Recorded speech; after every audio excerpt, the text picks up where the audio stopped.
Today is the Christmas pageant with a whole bunch of animals, donkey, sheep, goat, camel, and so on, and a whole bunch of children. So I imagine people will be coming in late. Those with families, with little kids, are with their kids right now. They'll be coming in, so we'll go ahead and get started because there's a whole lot to cover, and because Rabbi Aaron Bisno, is this not your acting debut? Surely not. Here, this is his debut Really? as one of the magi or wise men. Playing against It cast. is not against type. It's against type. Yeah.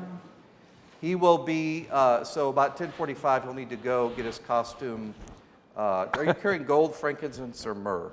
One of them. One of them, we don't know yet. Would you pray, please, sir? Yeah. So we begin with our blessing over study. Baruch atah Adonai Eloheinu melech haolam, asher kidshanu b'tzotav v'tzivanu la'asok b'divrei Torah. We thank you, God, for encouraging us, engaging us in study of texts of meaning. Okay. I want to cover a lot of ground quickly, just summing up where we are, and then get into the binding of Isaac. We finished on chapter 19 right after Sodom and Gomorrah had been destroyed. Remember that? It was not a great place to end, but that's where we were. Then there are, I will just say, some really bizarre stories, little vignettes in there. There's the shameful origins of the Moabites and Moab and Ammon, and Lot's daughters sleeping with him. It's really crazy stuff. And then a brief vignette of Abraham and Sarah. And then in chapter 21, it's the birth of Isaac. And that is a glorious story. The Lord dealt with Sarah as he had said, and the Lord did for Sarah as he has promised. So that is, God is good to his word. Sarah, who was how old at this point? 90 years old, having a baby, having to stay up all night, having to breastfeed, oh my God, have we saved enough for college and all those things? Abraham gave the name Isaac to his son whom Sarah bore him, and Abraham circumcised his son Isaac when he was 8 days old, as God had commanded.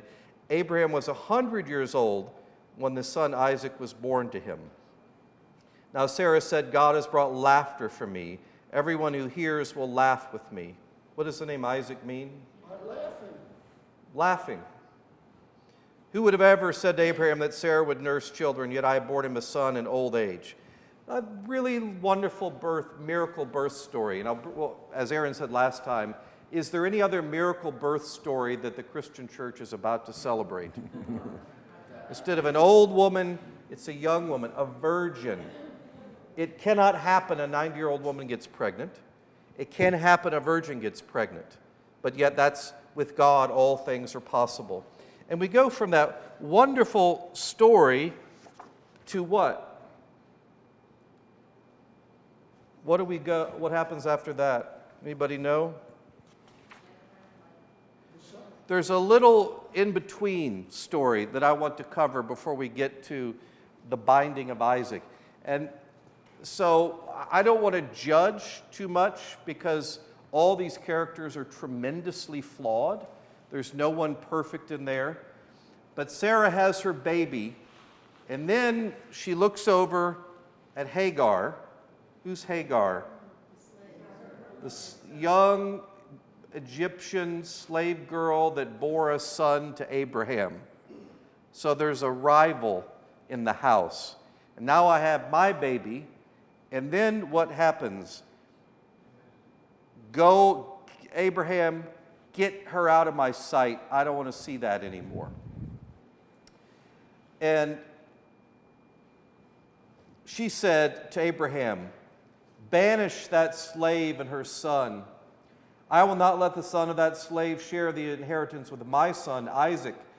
And this troubled Abraham very greatly because Ishmael too was his son. So he's the daddy of two babies with two mamas. And the mom with the real wife doesn't want the girlfriend's son hanging around. Does that sound unreasonable to you? But if you're the girlfriend with the son who did what was told, demanded, well, I feel sorry for her. And Abraham was very troubled. I can't deal with two women telling me what to do. And this troubled Abraham very greatly because Ishmael was his son too. And God said to Abraham, don't be troubled about the boy or about your slave. Do whatever Sarah tells you to do. That's not license for wives everywhere. Do what you tell your husband, and God says, do what she tells you. As for the son of the slave, I will make him too a great nation, because he is your child. So God promises Ishmael will also bear a son, or have a son and have descendants. Who did they become? Well, Muslims, Arabs, yeah. And in the morning, Abraham took food and a full water skin and gave them to Hagar. Get out. Here's some walking around money. Get lost. That's how I would translate it in English. And put the child over her shoulder and send her away. Don't you remember Abraham had quite a bit of money at this point, silver and livestock? He could have given her more, it seems like to me, but here I am judging 5,000 years later. Get out. And she wandered in the wilderness, and when the water in the skin was gone, she left the child under one of the bushes, and she sat down at a distance, about a bow shot away, for she thought, how can I watch my own child die? So she abandoned the child. Rather than let it suffer longer, let's just let him die quickly, out of mercy. And God heard the boy's cry and called to Hagar from heaven and said, what's wrong? Don't be afraid. God has heard the boy in his distress. Get up, take him in your arms, encourage him, for I will make him into a great nation. And God opened her eyes, and there was what? A well full of water. And she went and filled the water skin and gave the boy to drink, and he lived. And he grew up, and he became an archer, and his mother found him a wife from Egypt. So there is that story. And then right after that, there's Abraham and Abimelech make a covenant. And then we get to the story of the binding of Isaac. Let me point out a few things in the Hagar and Ishmael story. God tells Abraham, through Sarah, that you need to get rid of your son, to Hagar and Sarah. One is Ishmael, one's Isaac. Abraham wakes up early in the morning and takes his supplies, which we're about to hear. When the end draws near, Ishmael is about to die of thirst, so he's left under a bush. Isaac is, you'll hear, tied up with wood, ready to be burned at the altar. And at the last minute, an angel appears and gives a reprieve. One is the well, one is the ram. Salvation is tied to something new. And then there's a promise of blessings in the future. Each ends with a notice of a child, that child having a marriage, like there's a future for them. That's the idea of saying they found a wife for them. Isn't that fascinating? What is this story, the binding of Isaac, called in Hebrew, Aaron? The Akedah. The Akedah. As Aaron's talking, or about to talk, I'll point out there are 4 classic paintings here. My wife taught art, so she knows all these. On the left is Dolly. The central figure in that is the angel. Abraham and Isaac are tiny little figures. The other one over there is Rembrandt, great with light. Here is Caravaggio. The look on Isaac's face is terror. And here is Chagall. This is the only painting I found that has Sarah in the painting. She's not in this part of the story, but she's aghast over to the side. Oh my God, what's happening? Each of these has 3 of them, an angel grabbing Abraham's hand or arm. Chagall, the angel's too far away. Chagall also was Jewish, has Jesus on the cross in the background, because you notice, is there another parallel with a father sacrificing his son for some greater cause? God the Father sacrificing Jesus on the cross. So Chagall links those 2 ideas together. I put these up for you to see how classic art has dealt with the story. Aaron? Good. So we're going to focus on the text that you have in front of you. Jonathon has hinted at a few things that I want to just lift up, and that is to say the idea of the death, what I mentioned before, a scholar at Harvard, John Levinson, refers to as the death and resurrection of the beloved Son, is a theme or a trope that wasn't unfamiliar. The stories may resolve themselves in different ways, but if you allow that when Abraham sends Hagar and their son Ishmael basically to die in the wilderness, and he doesn't die, we can understand that as a child that would have otherwise met with death, but doesn't and goes on to accomplish great things. We're going to see the same thing with this story of Isaac. Arguably, Moses, born under a death sign, is also arises or escapes that. And then we have, of course, and I'm over my skis already by referencing it, but the death and resurrection of Jesus is a similar kind of story. The Greeks know of it in Oedipus Rex, the idea that a child is born who's going to die or is sent to die, but the resolution of the story comes out in a very different place. So the kinds of themes that are so difficult for us here, that is to say, a story of a God who instructs a father to kill his son, were we to see this on the front page of the newspaper, right, where a father or a mother claims, well, God told me to do this to my children, we wouldn't give it much credence by way of a defense for such an infanticide, and yet it was a story that was not unfamiliar in the ancient world. So that's just the first idea that I want to lift up. The other is, and that people have mentioned certain things here, that about the ages of the personages. In the story of Isaac's birth, or the foretelling of his birth, Abraham and Sarah are described as being 99 and 90 years old, respectively. And then immediately after the story that we're going to share this morning, we read in the beginning of the next Torah portion that Sarah dies at 127 years. And the Midrash, the rabbinic interpretations are that her death was upon learning of what had just transpired, that Abraham had withheld this information from his wife. Chagall's sort of mashup of putting Sarah in the story where she doesn't actually appear, and then even further back, but in the foreshadowing of the story of the crucifixion of Jesus in the same story, that if she was 90 when he was born and 127 when she died, then that would have made Isaac 37. Whereas we might imagine him going along with his father as a young boy, such that the father would be able to successfully put him on the altar or hold him down. How many of you in here, how old did you think Isaac was in this story? I thought he was a little boy my entire life, because that's what almost every image had. He's like 8, maybe 5. Most of you, 10. Did any of you think that he was 37 years old? No. Tell a story about your 9th grade son. Yeah. Recently, my 15-and-a-half-year-old son made it clear to me, he said to me, Dad, is it true that you're 5 feet 10? I said, that's right. He goes, you know, I'm now 5'10 and a half. I said, oh, he was very proud of himself. So I assured him that I still had 100 pounds on him. But he made a point of saying that he was sure he would be able to take me in a fight. I don't doubt that that would be true at a certain point. So what does it mean when he's 37? The joke in Jewish tradition is we have descriptions of Isaac and Ishmael when they're very little. We imagine they're 3 or 4 perhaps. That is to say that Ishmael and Isaac, there's that age difference between them. And then we have the notion that he's 37. The joke is we know he wasn't a teenager because then it wouldn't have been a sacrifice. Okay, that's the joke.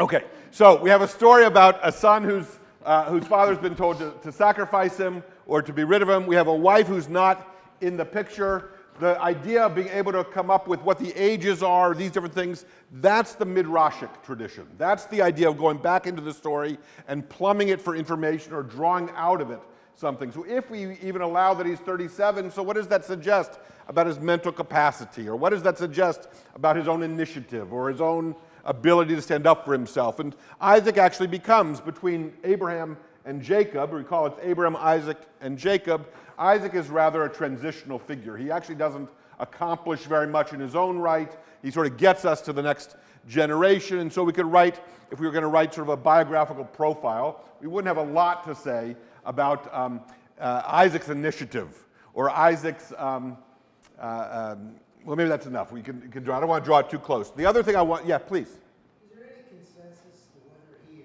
agreed to be sacrificed? There's not. Consensus sort of eludes us, right? It's a nice opportunity for me to suggest to you, much like when we did last year the parables, and we repeatedly suggested that we not be overly quick to domesticate these stories or to overly simplify them. In spite of consensus, I'm much more interested in the ideas that come to you and that you might suggest to us that we hadn't otherwise thought of, which is the Jewish way, if you will, or the rabbinic way of reading this story, right? So let's be wary of trying to oversimplify or rush to judgment or resolve the difficulties within this story about the alacrity with which he rushed to do what God had asked.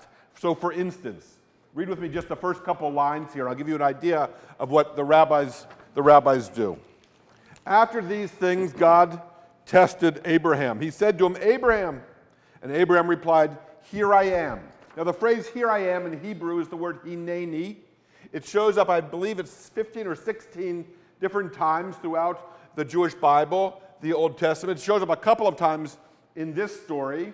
It essentially means, here I am, or put me in, coach, I'm ready to play, right? I'm prepared to do what's being asked of me. And so that's not an uncommon response when you're called on and you know that the next statement is going to be, here's what I'm going to be asking of you. And I'm not really asking you. I'm telling you. Yes, Dan. What were after these things? Is that the episode of Hagar? Or? It's everything that came before. It suggests that a period of time transpired, right? After these things, after many moons. When they travel, 3 days is the description of the journey, and that's considered a significant distance if you're traveling overland. It's one of these phrases that suggest. Meanwhile, back at the ranch, suggests that it's simultaneous. After these things, suggests that we're moving forward a bit. He's a bit older than when we last met him, and that's essentially it. After these things, God tested Abraham. He said to him, Abraham, and Abraham replied, Hineni, here I am. Now watch what the rabbis do. He said, God, take your son, your only son, Isaac, whom you love, and go to the land of Moriah. Now, the rabbis say, why the redundancy in that sentence? Why does God say, take your son, your only son, Isaac, whom you love? 4 different references for the same boy. Why would that be? And they answer much in the way, if you remember, I just watched a really beautiful YouTube, which I commend to you, about the very close friendship that Bob Newhart and Don Rickles and their wives and their families enjoyed. It's really special. You can find it. Just Google Bob Newhart, Don Rickles on YouTube. It's a lovely, about 15-minute description of their friendship. And it describes Bob Newhart's first comedy album, which much of it was, if you remember, was you heard one side of the conversation, right, that Bob Newhart was having with Abraham Lincoln or Mrs. Lincoln or whomever it was. And it was a very funny thing, as we have to fill in and interpolate what else was being said. The rabbis do much the same thing. God says to Abraham, take your son. Abraham says, I've got 2 sons. He says, take your son, your only son. He says, they're both the only son to their mother. The one you love. I love both my boys. And finally God said, I've had enough. I mean Isaac. You know what I mean as well. Take Isaac, right? The rabbis trying to figure out how can we give Abraham some degree of agency or some degree of showing paternal love. And in point of fact, interesting, the phrase, the one whom you love, is the first time up till now in the Bible that we have a reference to love, to the emotion of love, and it's a parent's love for a child. Later we'll have a love between spouses made reference when Isaac takes Rebekah into his tent. Right? But the idea that that's a new concept, or that's a new idea. And in point of fact, as Jonathon and I were preparing this, we described the fact that the God that we have in this story is, if you will, a biblical or a Genesis God in which the relationship between certainly Abraham and God, or God and humanity, was a much more personal one, where Abraham feels comfortable discussing things or challenging God, or God knows him personally in that way. And we don't yet have the later Greek overlay, which has come to inform so much of what we imagine are God's characteristics. Will you say something about that? How can you believe in a God who would command you to sacrifice your son? That's how I would frame that question. The God of the Bible I don't like very much. That's not the God that I learned about in philosophy and religion classes and in church, because much of what we understand within the Christian tradition is, as Aaron was saying, there's the God of the Bible, say Hebrew Bible, Old Testament, who is what? A jealous God, demands loyalty, demands faithfulness. Here are the commandments. And then we have the New Testament God. That is unbelievably oversimplified and not true. What we really have is the God of the Bible interpreted through a Jewish lens of what we'd call the New Testament, those early writers, and then 2,000 years of tradition of Greek, Roman, philosophy, classical writing, art. Why I think Isaac was a kid, because that's what I saw in all those images. The God that most of us imagine is also omniscient, knows everything, omnipresent, everywhere at once, all-powerful. God doesn't have emotion. How can you be emotional if you are perfect love? And so we have these, I see the classic scholar nodding, you have these two very different notions of this Greek idea of God, and Greek means Greek, Latin, rational, and so on, with the Hebrew idea, and that we have a type of synthesis in the Western Christian tradition. And so this idea of a very biblical God is quite different than what most of us imagine. And you could suggest or posit that the idea that most of us have of God is not actually God, it's the idea of. And that's what the story does, I think, better than any other story. It forces us to look at who is God. What is God like? That God is in relationship and demanding, not just this removed one who throws out good things once in a while. God is a tester, involved in the creation, interactive, and God is a provider. Here's a little fun thing. When Jesus was asked by the disciples, Lord, teach us how to pray, what did he tell them? The Lord's Prayer. Most of us take that literally. Now, I know there are several Jewish people, maybe you know it. Our Father, who art in heaven, hallowed be thy name, thy kingdom come, thy will be done on earth as it is in heaven. Give us this day our daily bread. God provides for us. What's next? Give us today our daily bread. Forgive us our trespasses as we forgive those who trespass against us. And lead us not into temptation. Think of that line in the context of this story. The other translation in what we'd call right to, modern languages, save us from the time of trial, save us from the time of testing, and lead us not into temptation, same thing. So you have Jesus teaching this idea of God that we get in this binding of Isaac's story. Tester and provider is built into the system, but we have pulled way back, which is totally normal. You add all these layers. Aaron suggested the idea with all these paintings. Imagine we're restoring a classic old painting. You have to take away layers of dirt and soot and just broken things to get to what's underneath, and then you start to see this original revealed. And so this original revealed is a different God than most of us conceive of when we're thinking about the whole idea. So, is that good? Yes, beautiful. Okay. So what I want to lift up is the idea that when we use the word perfect, God is perfect in that way. It's not unlike, if you remember, do you remember in English class back in grade school when perfect refers to the past tense because it's unchanging. And so something that's perfect doesn't change, whereas emotion, ascribing emotion, whether it's happy emotion or sad emotion or anger or whatever it is necessarily about change.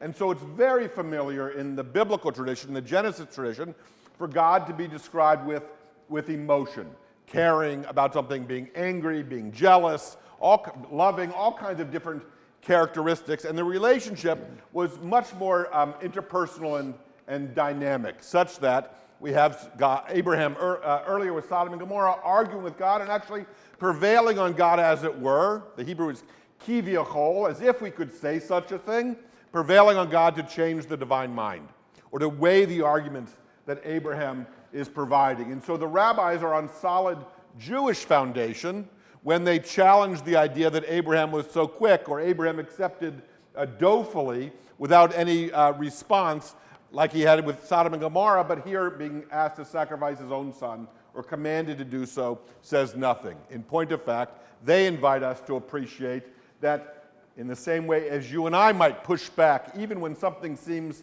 absolutely certain, so too Abraham in the face of God. Is that comfortable?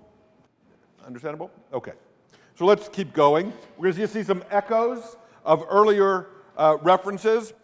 Take the one whom you love, go to the land of Moriah, and offer him there as a burnt offering on one of the mountains that I shall show you.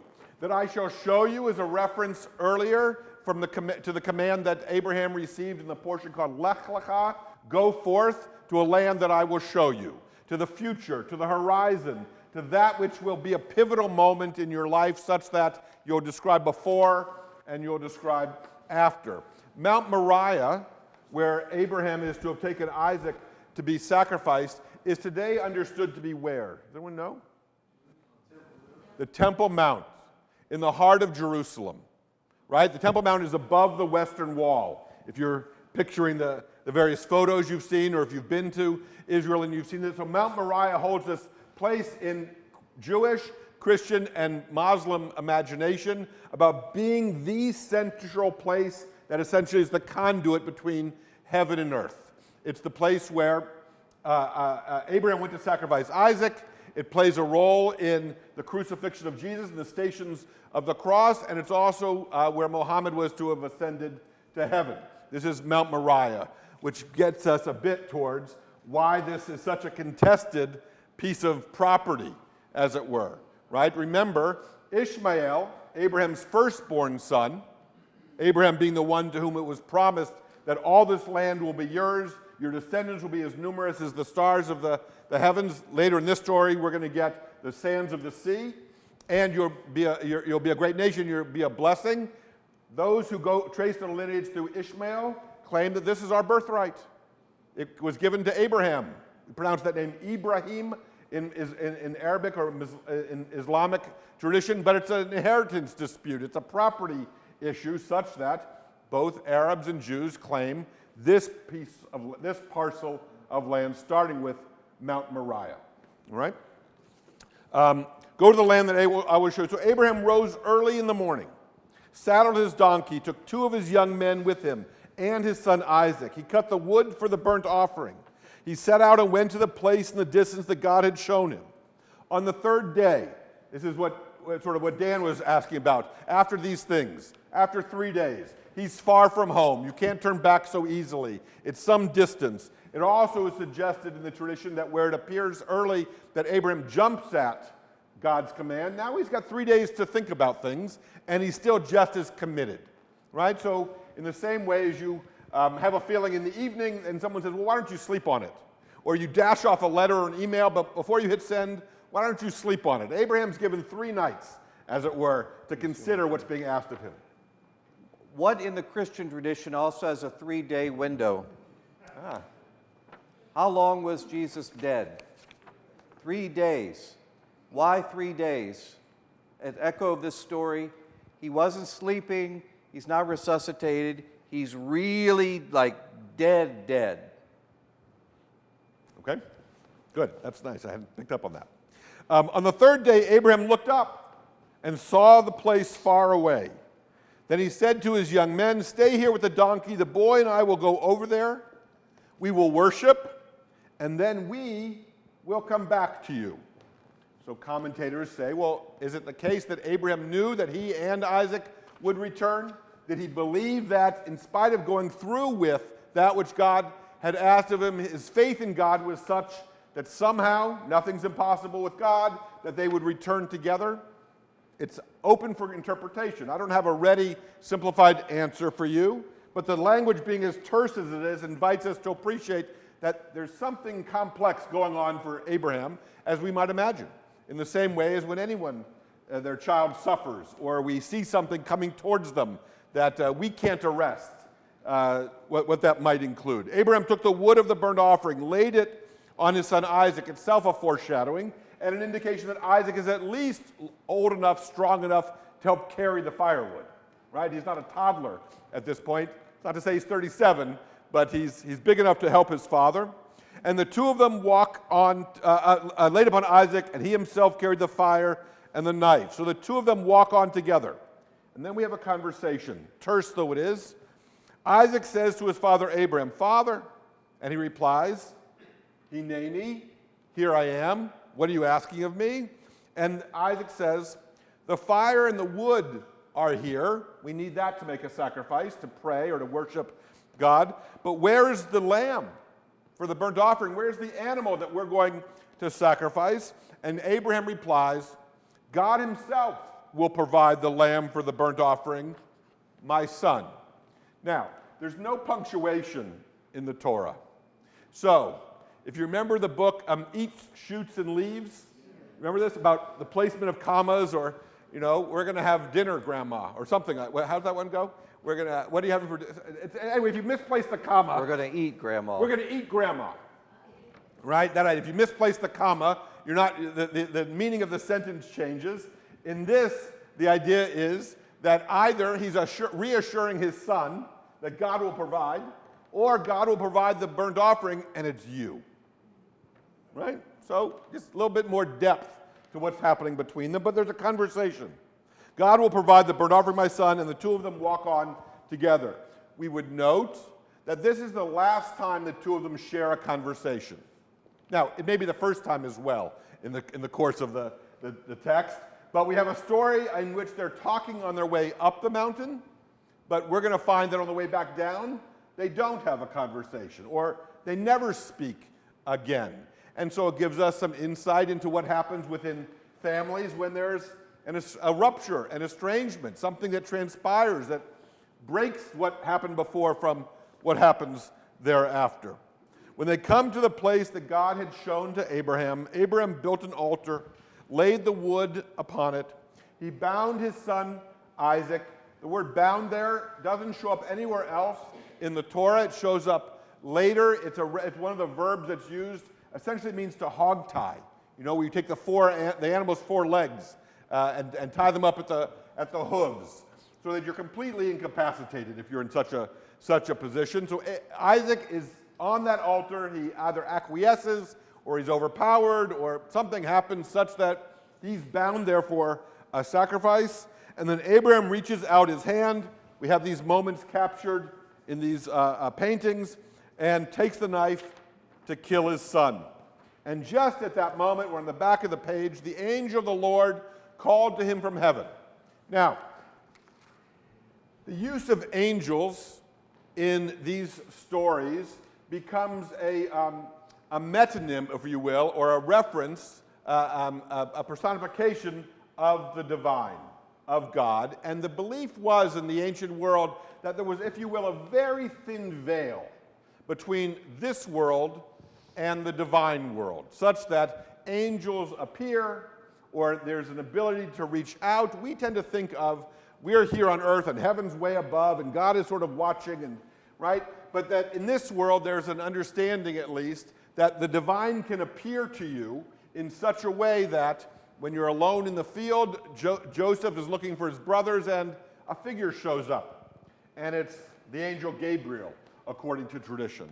Or Abraham's on this mountain, he looks up and all of a sudden an angel is there, punctuating the veil of the real world, if you will. And Abraham then is in dialogue with the divine. And the angel says to him, "Abraham, Abraham."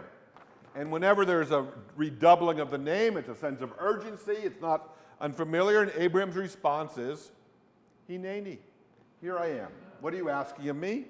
And he says, "Do not lay your hand on the boy or do anything to him, for now I know that you fear God, since you have not withheld your son, your only son, from me."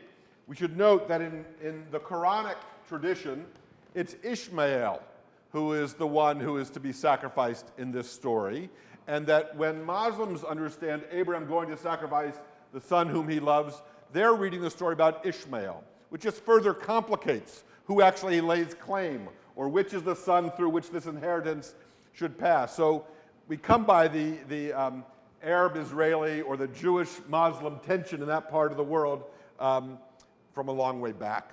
From a long way back. Were there thoughts, questions? Okay. Yes, please. The translation, do not lay a hand on your boy. Why do they use boy and not son? That's a great question. Why indeed? Why might we say? That would be ripe for a rabbinic interpretation, right? Why the boy, not your son? But it is boy and... It's boy here. Now, some have suggested that this story is a repudiation of child sacrifice, right? That is to say, you and I read this story, or we hear this story, as a God who demands that a father sacrifice his son. The story, if it in fact comes from a time when child sacrifice was familiar, would have been a rebuke to that idea, because the story concludes with God not wanting that child sacrifice. Many commentators feel that's not supported in its time because there are other examples of Cain and Abel and Noah offering animal sacrifices, and maybe that wasn't so au courant. But this I can tell you. There are Torah readings assigned to each week of the year such that we make our way through all 5 books of the Torah per annum, right? We go all the way through sequentially, Genesis through Deuteronomy, and then we start reading that again, and each week is assigned the subsequent reading. Holidays are given their own particular reading. So there's a reading for Rosh Hashanah, or a reading for Yom Kippur, or a reading for Passover. And while some of those assigned readings are the earliest assignment, that is to say, they typically refer to how the holiday is celebrated, or when it appears on the calendar, such that we read, on the 10th day of the first month, there shall be a celebration, a cessation of work. You shall blow the shofar, the ram's horn, which actually comes from this story. That's the tradition, that the blowing of the shofar, the ram's horn, is a reminder of this story because it's a ram that's substituted for Isaac. There are other readings that were assigned to various holidays that were chosen because of their significance or their meaning and are not themselves references to when the holiday appears or how the holiday is celebrated. In the 2nd century, the readings for the first and second day of Rosh Hashanah, which is the Jewish New Year, which even then was among the best attended of the holidays, much like Christmas and Easter, the sanctuary, the church would be fuller than it is on any other given Sunday of the year, because that's how we behave, right? We come out for the big holidays and festivals. And in the 2nd century, the rabbis made the decision to change the readings from the original, which referenced the holiday itself, to deciding that on the first day of Rosh Hashanah, we would read the story of the 3 visitors who come and proclaim to Abraham and Sarah that they'll have a child in their late age, the miracle birth. And that on the second day of the holiday, we would read this story, the Akedah. So among the Jewish community, the story with which they may well be most familiar, because they hear it on the day or two that they show up each year, no judgment, no shade, but if you only come once or twice a year, those are the stories you're going to be most familiar with, and you won't be familiar with the rest of the lectionary, the rest of the readings.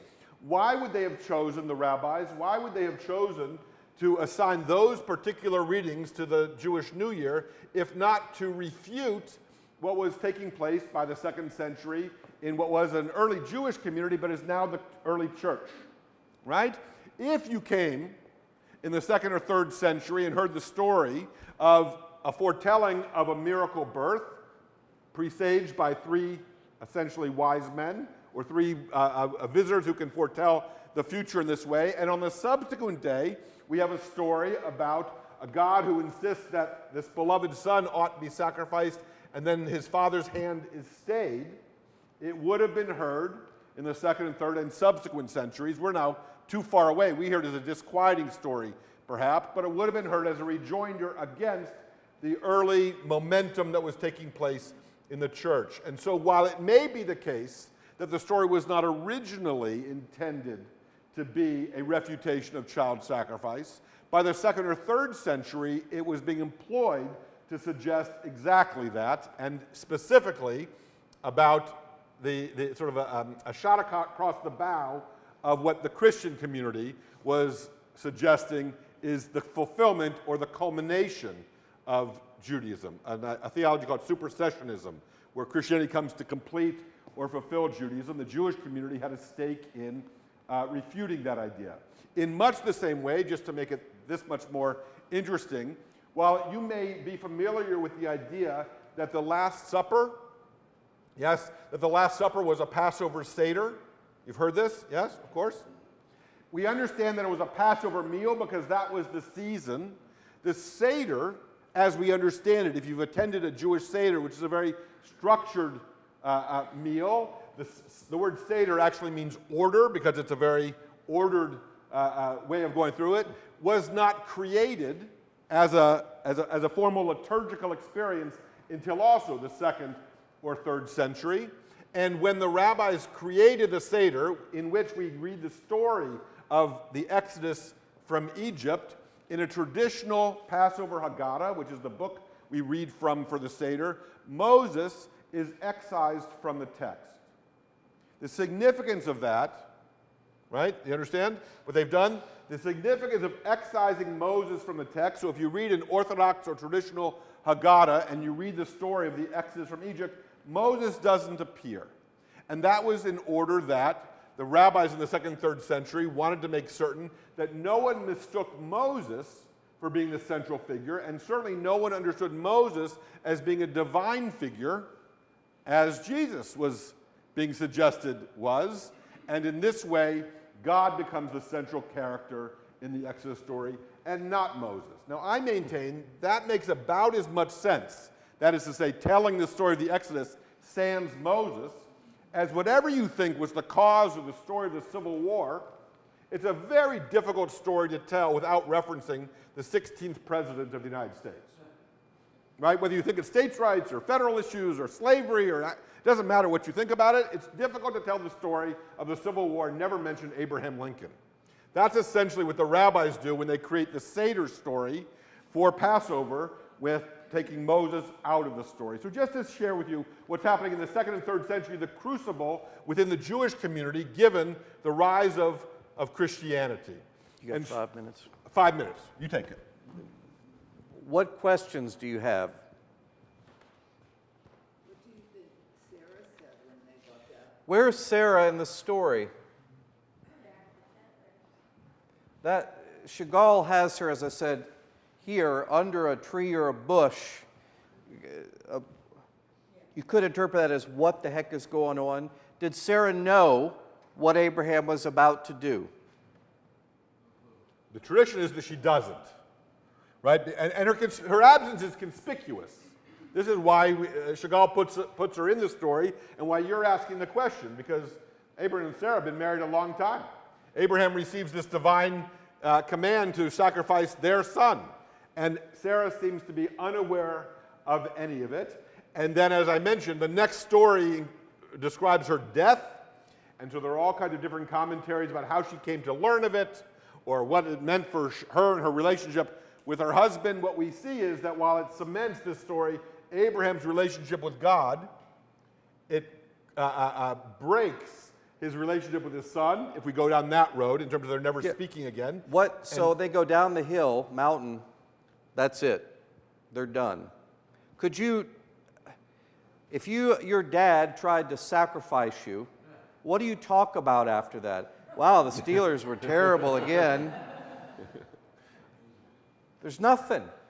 And how do you go back to Sarah? Well, I was ready to sacrifice. I know you were 90 when you had him, and you waited for that many years, and this is your bundle of joy, and I was going to kill him.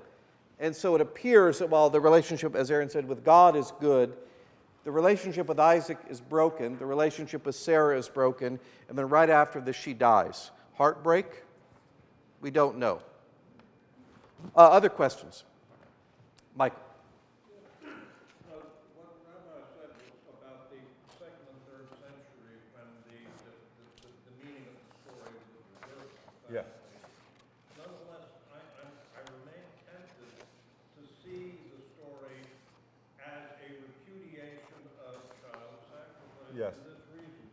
Throughout the whole Abraham saga, there's a lot of emphasis on when Abraham moves this way, he begins adopting practices of indigenous peoples, like planting oats or raising tillers or doing things like that. And so when he I could say something about it. is told here to go, well, he goes off to Moriah and plants a tree. Yes. This is not a, and so I'm certainly tempted to see this as a repudiation of Abraham's adopting customs that were indigenous, but not what Yahweh wanted. I like it very much. At this point. Michael suggested that we have descriptions of Abraham adopting various practices of the cultures in which he finds himself, but precisely this one, that is a child sacrifice, he doesn't No accept. more child sacrifice. So I would jump on that and suggest that the reason the reference to boy, as opposed to your son, is to universalize it. I mean, if I were going to write the sermon, that's what I would go with. That's not to suggest to you that that's the definitive answer. Please don't trade a really good question for a facile answer. The questions are better than the answers often. You were going to say Here, yeah, great question, Michael, that this repudiates child sacrifice for the statement. Where did Abraham come from when he was Abram? Where's modern day Iraq, where they practice sacrifice of human beings. And so he grew up with that, and then God is leading him, like literally physically, out of that country into a new, eventually, what we call promised land, leaving that behind, leaving behind some of those things, and that is one of them.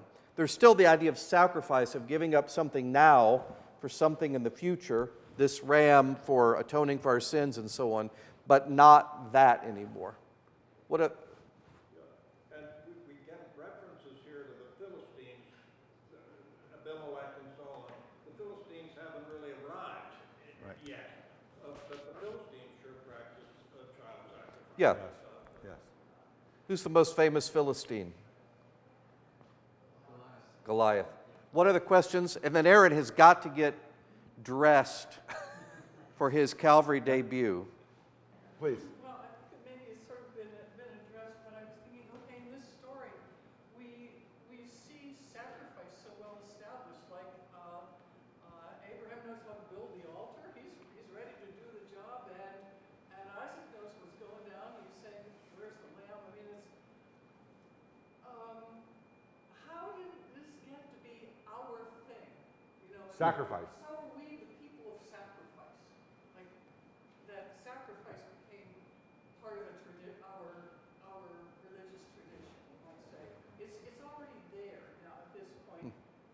Going back, I mean, okay, let's say from or whatever. Yes. But How did it enter the culture at all? Is that the question? right. How has it entered this culture? I mean, what are the antecedents of this story, you might say?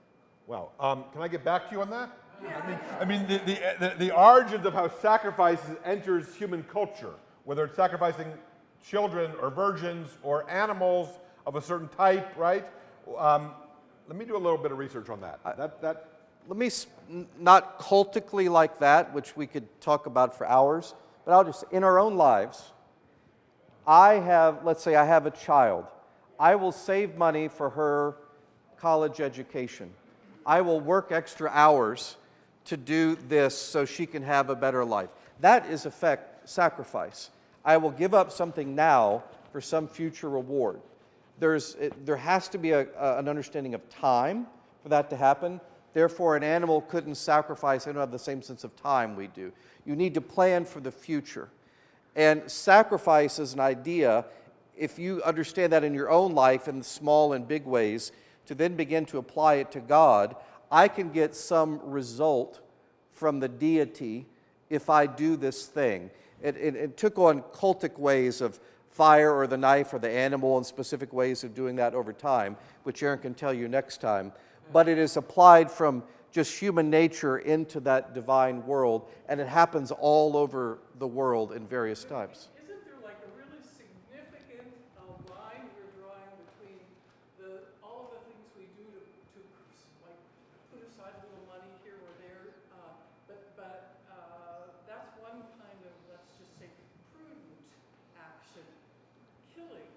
person is sort of in a different category. Yes. I don't like, Yes. I don't buy your grouping them together. Well, okay, Okay? We'll get back fine. to you. Dan. But even more fundamentally, you know, in your example, John, you're the creator.